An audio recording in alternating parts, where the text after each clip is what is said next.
जय श्री राम दोस्तों, आप सभी का मेरे YouTube चैनल सुबह सवेरे में स्वागत है। आज मैं आपको धरती माता की व्रत कथा सुनाऊंगी।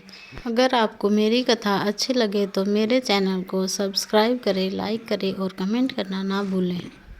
चलिए कहानी की शुरुआत करते हैं। किसी गांव में एक औरत रहती थी। उसके पति की मृत्यु हो चुकी थी। वह अपने 2 बच्चों के साथ रहती थी। वह बहुत गरीब थे। वह मेहनत करके अपने घर का खर्चा चलाती थी। समय बीतता गया, बच्चे बड़े होने लगे। माँ वृद्ध हो चुकी थी। एक दिन माँ ने अपने बेटे को बुलाया और कहा, बेटा, तुम्हारी बहन अब बड़ी हो चुकी है, शादी योग्य हो गई है। उसका तुम्हारे जैसा वर और घर ढूंढ कर शादी करवाना। थोड़े दिन बाद माँ की मृत्यु हो गई। माँ की मृत्यु के बाद लड़का बहन के लिए अपने जैसा वर और घर ढूंढने में लग गया, लेकिन उसे अपने जैसा वर और घर कहीं नहीं मिला। तभी उसने बैठे बैठे सोचा, क्यों ना मैं ही इससे शादी कर लेता हूँ, माँ का वचन भी पूरा हो जाएगा। ऐसा सोचकर वह बाजार से चुनरी और सामान ले आया। बहन ने पूछा, ये सामान किस लिए लेके आए हो? भाई ने कहा, तुम्हारी शादी है। तभी पड़ोसियों ने बताया, तुम्हारा भाई तुमसे ही शादी करने जा रहा है। बहन ने भाई से पूछा, आप मेरी शादी किससे करवा रहे हो? भाई कुछ नहीं बोला। तभी बहन समझ गई। वह लोटा और चुनरी लेकर चप्पल पहन जंगल की ओर जाने लगी। तभी रास्ते में ग्वालों ने पूछा, तुम कहाँ जा रही हो?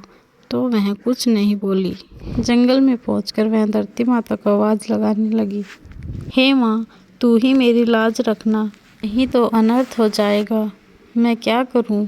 तू ही अपनी गोद में ले ले, नहीं तो मैं मर जाऊंगी। तभी धरती माँ फटी। तभी बहन ने लोटा और चुनरी चप्पल एक तरफ रख दी और धरती माँ में जाने लगी। इतने में दौड़ता हुआ भाई जंगल की तरफ आया।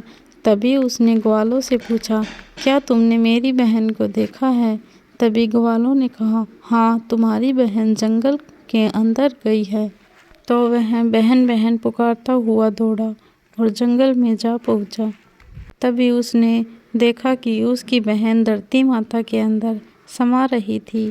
तो वह अपनी बहन को बचाने के लिए दौड़ा तो धरती माता ने उसकी बहन को समा लिया था।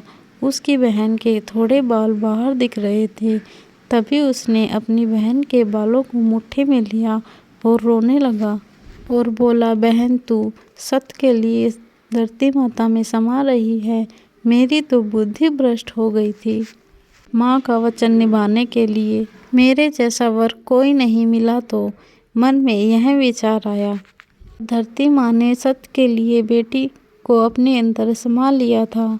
जो बाल बाहर बचे थे वह धूप बन गए। इसलिए औरतें कहानी सुनती हैं और लोटा, चुनरी, चप्पल, एक बर्तन में मूंग, लड्डू कुंवारी कन्या को देती हैं, जिससे धरती माता उनसे खुश होती हैं। तो बोलो धरती माता की जय। तो दोस्तों, कैसी लगी आपको यह कहानी? कमेंट बॉक्स में ज़रूर बताएं। हमारी वीडियो ज़्यादा से ज़्यादा शेयर करें। धन्यवाद।